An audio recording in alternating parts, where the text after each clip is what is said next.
What's going on, Thunder fans? Welcome back to the Bring the Thunder podcast. We told you exactly how this game would go just a few hours ago. But before we get into the recap, I'm here with Jack. I am here with Capers.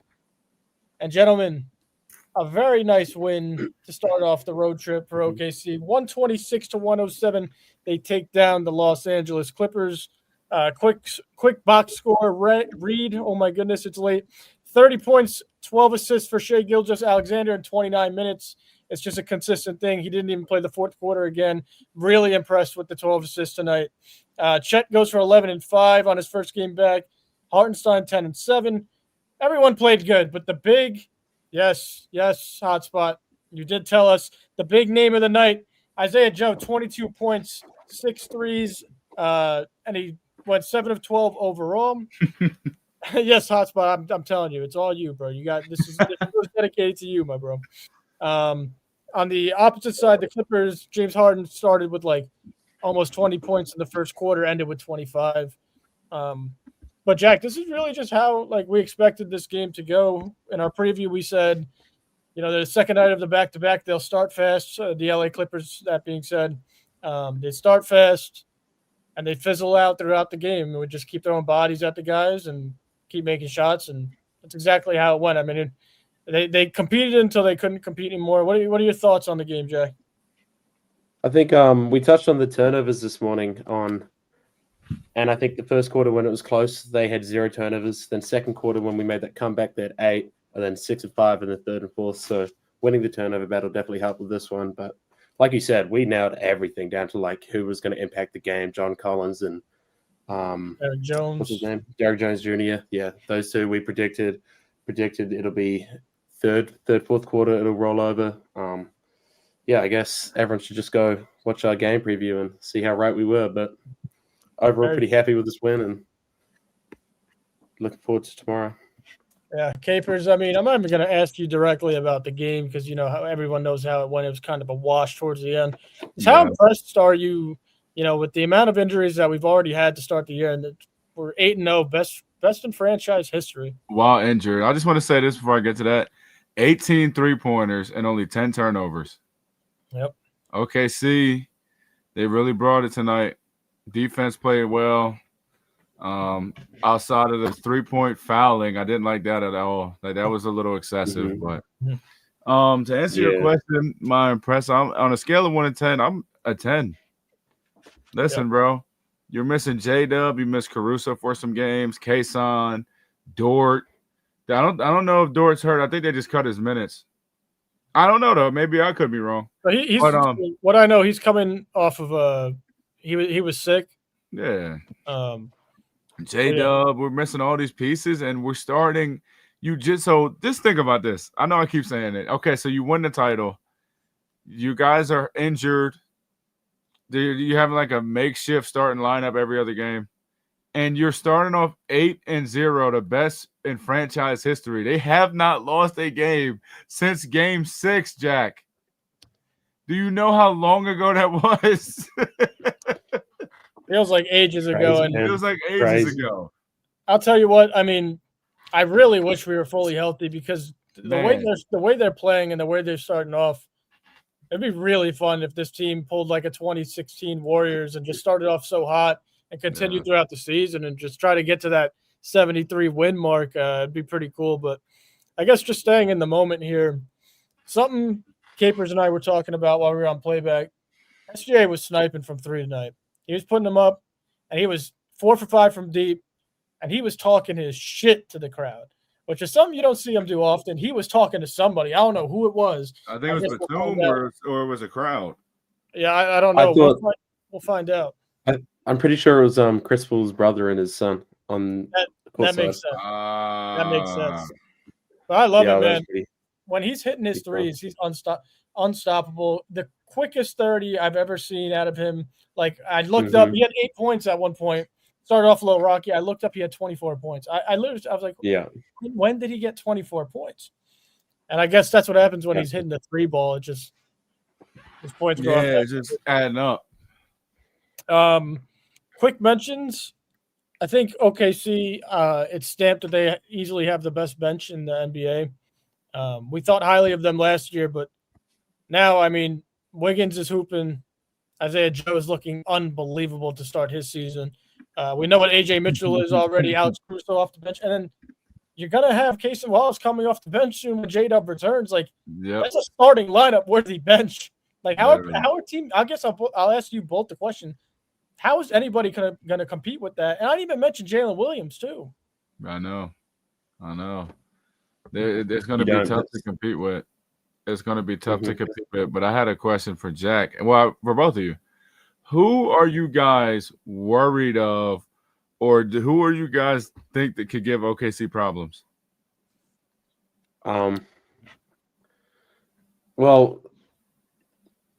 apart from the Nuggets, maybe not worried, but no one. Like, I think it's especially last year, but even more this year. It's more about us than it is about them. Like, if we have a good 3-point shooting night, I don't believe a single team in this league beats us. And that's what I'm saying, bro.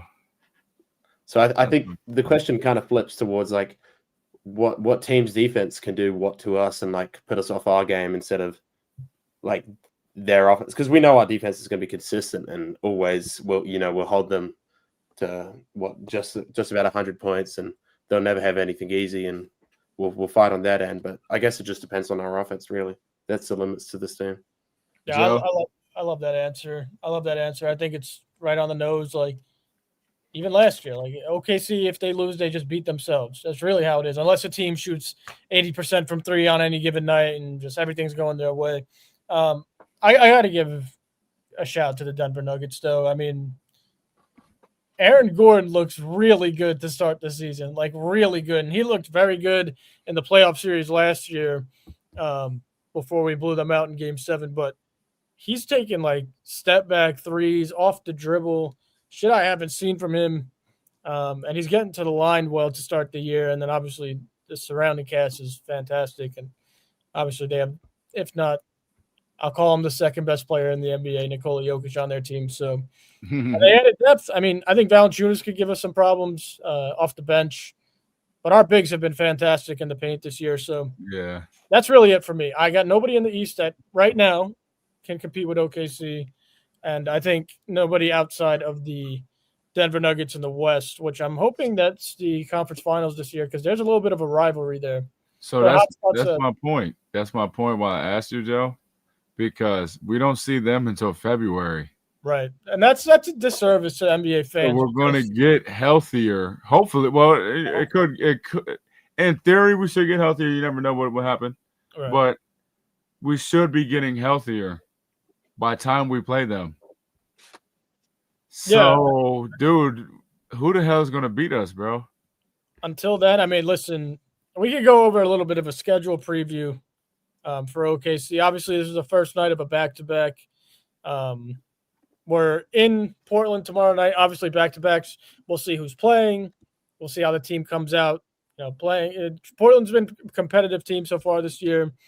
And then we're in Sacramento, who gave us a little bit of problems at home. So that's a tough game. And then, we're in Memphis, blah, blah, blah. And then back-to-back next week, it's home against the Warriors and home against the Lakers.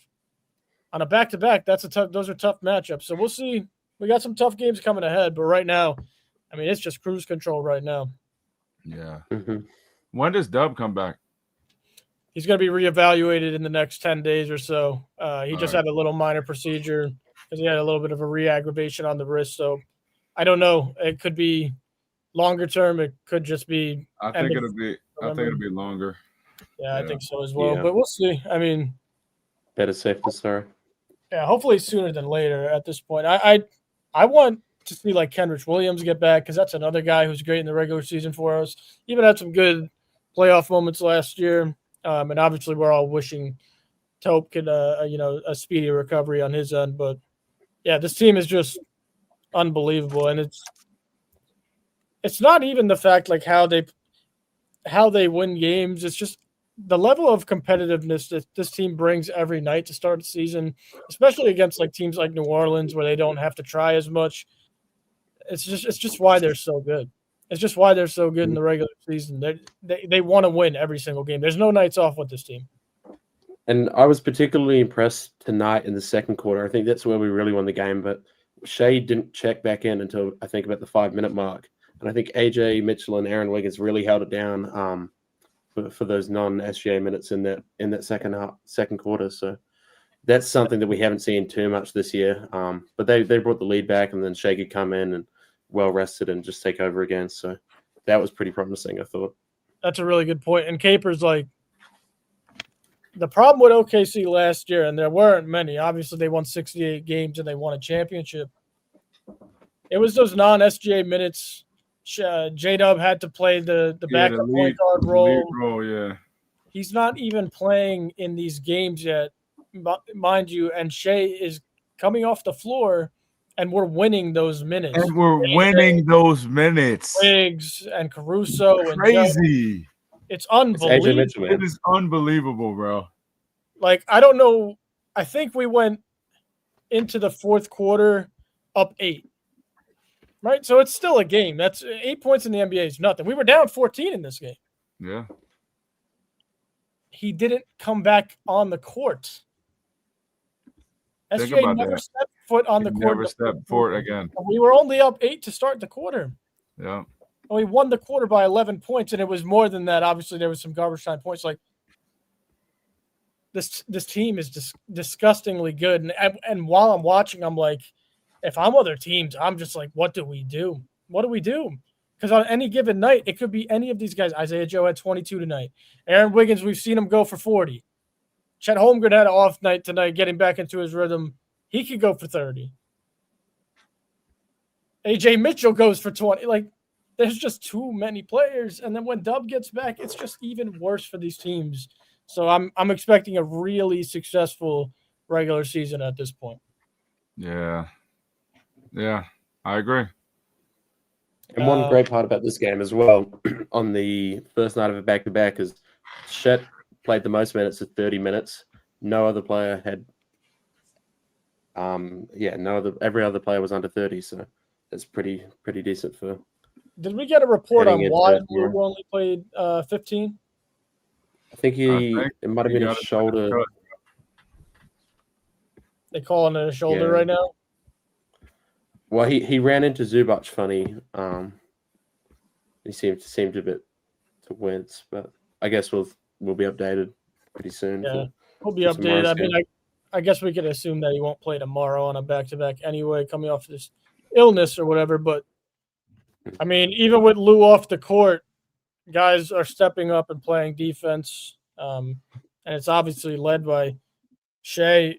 Shea added 3 blocks tonight to his already historic pace and his stock pace. SGA tied Chet tonight for blocks. They each had 3. Like, that's the MVP of the league. That's the best offensive player in the league, playing the best defense for his team. You know how special that is to have on our team? Like, that's sets insane. the tone really for. And I feel like all the guys feed off that as well. Like, Shea doesn't take plays off on the defensive possession, so why would AJ Mitchell take one off? You know, everyone gives it their all. And they say credit to him for installing it. And then I got a question. Yeah, go ahead. All right, if you want to finish up. No, go ahead. Right. Will we see Isaiah Joe in the 3-point contest this year? Oh, one can hope, man. He should have been in it last year. Yeah. I really hope he's in it. Mm-hmm. Really hope he's in it. I mean, odds is not. You'd think so. He needs to be in it. But with that being said, we have hit everyone's favorite segment of the night. What the hell is Jack wearing? And when I say that, if you guys haven't been around to see, Jack wears a different OKC jersey every night of a game we live stream, and he doesn't tell the panel. So you guys in the comments don't know. Me and Capers do not know what Jack is wearing. I believe the last game against the Pelicans, who'd you wear? You wore Wiggins? Hartenstein. You wore a Hartenstein because Hartenstein had a great game. Mm-hmm. But I feel like he's going to try to throw us off. So if you guys are in the comments, drop your predictions down below what jersey Jack is wearing. Capers, I'll kick it to you. Let me hear your thought process. Westbrook. Oh, he's just going straight for Russ. I'm going straight for the jug. I don't know if he has this jersey. And maybe he's trying to throw me off because Hartenstein had a great game last Sunday. I gotta go with Isaiah Joe tonight. I mean, if you have one, No way. it just fits. It fits the narrative of the night. But I guess we'll get the reveal. Let's see the reveal. If I had an Isaiah Joe jersey, I would definitely wear it. I need to get one, but it's Aaron Wiggins. Aaron Wiggins. All right. All right. God dang it.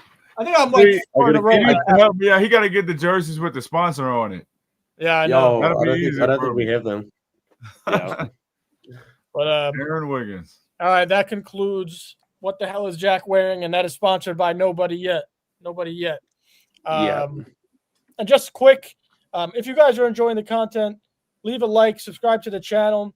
Go check us out. We got, you could join the channel, members only live videos, members only exclusive videos, we do game videos, all that stuff, members only chats. Go check that out if you want. We'll get back to this game tonight here. Just an absolute dominant victory for OKC.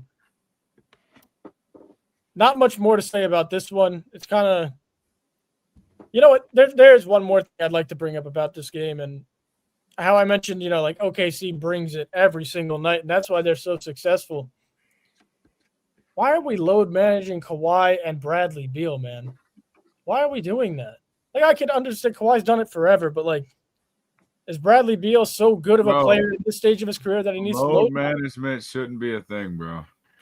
And another question would be, why do it tonight when you could have just rested him last night, knowing you had a back-to-back against OKC? Are they ducking? Yeah. Are they ducking? Yeah, probably. For sure. Definitely ducking. You'd rather have them healthy. They know how intense the game's going to be. Yeah, they didn't think they could win that game. Like, right. It aggravates the hell out of me because, you got NBA fans on the East Coast and Central time zones staying up till 1:30 and 12:30 at night. Just for them to not play. But not watch Kawhi, and just to watch OKC. I mean, we're probably going to stomp them anyway, but, like, come on. We got to do better there. All right. Enough of the rant. Looking forward to tomorrow. Really quick preview, and then we'll have a preview up tomorrow as well, like a real preview up tomorrow for you guys. But OKC's traveling on the road still in Portland. The spread right now is -5.5 in OKC's favor, -210 on the money line. We'll see who's playing. We'll give you guys all updates tomorrow. But Capers, I'll start with you. Quick predictions for tomorrow. We got the Blazers at 10. I'm going to say OKC. I'm going to think this is going to be close when the Blazers play us well. I think the Blazers will keep it close late. And I got OKC by 4 points. Free throws at the end. OKC by 4. Jack? I mean, this team. The Blazers play us well. I mean, since they fired their coach. Since that, I think they've been on a tear, but yeah, they're such a good defensive team that I think they will cause some problems with our offense. Tamani Kamara, Drew Holiday.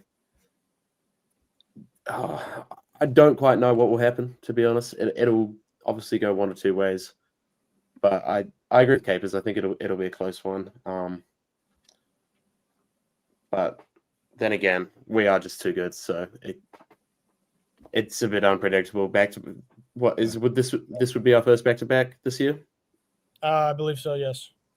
Yeah, so I guess we won't know, but yeah, that's not a very good prediction from me, but OKC by 4. For me, it's very, very tough. This Portland team is good. And ironically enough, they started winning games when Billups was taken away from the team. Interestingly enough, but they're good. They beat the Nuggets at home on Friday. They beat the Lakers.